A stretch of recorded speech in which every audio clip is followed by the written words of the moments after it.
പറയാതെ തന്നെ ബാക്കി കഥ അറിഞ്ഞൂല്ലേ? ഒന്നു മാത്രം ബാക്കിയുണ്ട് എനിക്ക് ചോദിക്കാൻ.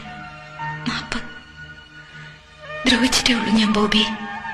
അന്നും ഇന്നും എന്നും വേദനിപ്പിച്ചിട്ടേ ഉള്ളൂ ഞാൻ ബോബിയെ. അന്നും ഇന്നും എന്നും. പക്ഷെ എനിക്കറിയാം എന്നെ എപ്പോഴും ഇഷ്ടമല്ലേ. എന്തൊക്കെ സ്വപ്നങ്ങളാണ് നമ്മൾ ഒന്നിച്ച് നെയ്തത്. എന്നിട്ടും ഒരു നിമിഷത്തിന്റെ ആവേശത്തിൽ ഞാൻ ബോബിയെ വിട്ടിട്ട് പോയി. ഒന്ന് യാത്ര ചോദിക്കുന്ന മര്യാദ പോലും കാണിക്കാതെ. പക്ഷെ ഇപ്പോഴെനിക്കതിൽ സങ്കടമില്ല. നമ്മൾ ഒന്നിച്ച ശേഷം, നമുക്കൊരു കുടുംബം ഉണ്ടായ ശേഷം ഞാൻ പിരിഞ്ഞു പോയിരുന്നെങ്കിൽ അതിൽ നല്ലതല്ല ഇത്.